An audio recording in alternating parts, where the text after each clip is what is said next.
Ating kumustahin si Dara. Isang mapagpalang araw mga kalingap at sana po ay nasa mabuti po tayong kalagayan. Ang buwan at taon na ito ay isang alaala sa ating mga Pilipino. Sapagkat ay hindi lamang ang bagyo ang tumaman na kalamidad na ating nararanasan. At sa iba't ibang lugar ng Pilipinas ay nakakaranas at hindi lamang ng bagyo. Kundi maging ang lindol ay marami din ang nawalan ng mga mahal sa buhay. At isa na nga dito ng Yanijin ang lugar ng Cebu mga kalingap. At sa mixing panahon lamang ay kasunod nito ay ang bagyo na labis na nagpahirap sa ating mga kababayan. At sa lugar ng Daet at Kinadara ay tinamaan din. Subalit magkaganon pa man ay hindi naman ganon kalakas ang nararanasan nila Dara. Kaya pasalamat na lang tayo at kahit isa sa mga K-Angels at mga beneficiary ay wala naman tayong nababalitaan na may nasaktan. At makalipas lang ang ilang araw ay agad namang nag-utos si Kalingap Rab na puntahan ang mga beneficiary ng Team Kalingap, at isa na nga dito ang magkapatid na si Dara at Bea, dahil na rin sa lokasyon ng kanilang lugar, at narito ang kalagayan nila Dara sa ngayon atin pong panuurin mga Kalingap. Salamat po sa bibigyan niyo po na sa amin lahat, kay Tipian, sa atin, siyempre. Sobrang tuwa po na sa papag-grocery kay Dara kasi tama-tama yung panahon na sobra po daanan namin na sa malakas na bagyo. Kaya kailangan ni Dara talaga yan. Kaya deserve mo yan, Dara.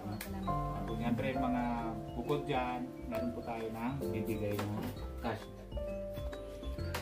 1, 2, 3, 4, 5, 6, 7,000 pero 8,000 ito lang. Yung 1,000 hindi ko kaya na cash out dahil ang bagyo, wala kuryente, wala wifi, wala sa amin signal, kaya hindi ko pa pagkaano ko na lang sa iyo chika.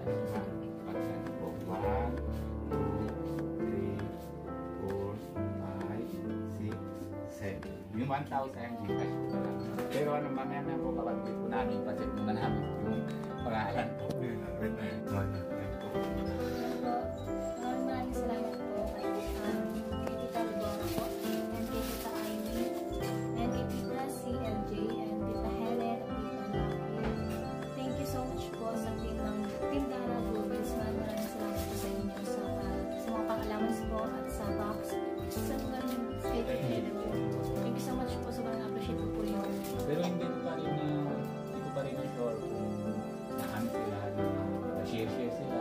Pero basta alam ko lang galing ito kay Tita. Salamat po, maraming salamat po talaga sa pagbigay po ng box kasi sobrang laking tulong din po kasi wala din po kami mapangulami at mga pagkain kasi ano po gagaling lang po ng bagay na kakagaling lang po ng bagay kakalisaw po ato kanina kahapon kanina mga sobra pa naulan talagang sobrang tulong po talaga po sa amin at nagkuha po na lang din po kami ng mga gulay-gulay para may pangulam pero may dumating pong blessing.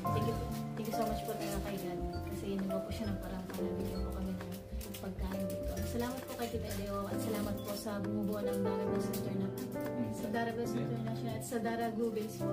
Thank you so much po talaga sa inyo sa pag-support po sa amin at wala pong isang pag-support simula na hanggang ngayon. And thank you so much po din po kay Robin. Salamat din tayo kaya nagkuya basa na kaya pera. Kasi kung hindi tayo sa kanila, hindi naman tayo ng mga hindi na tayo ng hindi kami nag-evacuate kasi halos po mga tao po tayo nag-evacuate. Kaya kami sa bahay masalamat po rin kasi napatayuan kami. Hindi po kami napatayuan. Siguro nasa evacuation din po kami. Tama, hindi tayo alam saan tayo, diba? Pag walang tulong kay Kalingap yun. Salamat po talaga sa bumubuo po talaga ng Dara Globals. Kaya Dara, meron na kami ng tagal at punta pa kami ng Manila. Kasi kailangan ko punta sa immigration para update ko yung visa ko para mag-US. Kasi yan ang December lang yung visa ko. Baka mga tayo ulit ng budget para baka Mga TNT na ulit eh. Mga TNT na ulit. Kaya kailangan ko na asikaso. Kaya dito muna tayo. Salamat din po ulit sa inyo lahat. 7K din po. Hindi 7K yan. 8K. Ay, sa 8K po. Kasi yung 1K hindi ko kaya na kukuha. Kasi Walang signal. Wala din po Oh, pati walang signal yung ano yung. Kaya habang biyahe kami yan para ma-vlog ko lang, nagcha-charge lang yung anong sasakyan. Medyo matagal din kami doon sa ano nabagsak poste. Mahintay kami na sa... Alis kami doon sa bahay 8 o'clock. 8 o'clock, 3 oras lang kami hintay doon. Kaya medyo laki-laki na yung ano. Pero pagdating kami na sa bahay o sa Manila, check ko kung may signal lang ano, parang chat. Ano naman kita na chat. Basta pag-chat mo ako pagka, diba? Pag may signal ka, Pag may talaga na din po Oo. sa cellphone. Lobat. Ano pala na, wala ka ng pag-ano, tapos bila na yun. Wala po at kakaayos pa ako. Pero sa amin, 11, pero lagay ko baka madagdag pa na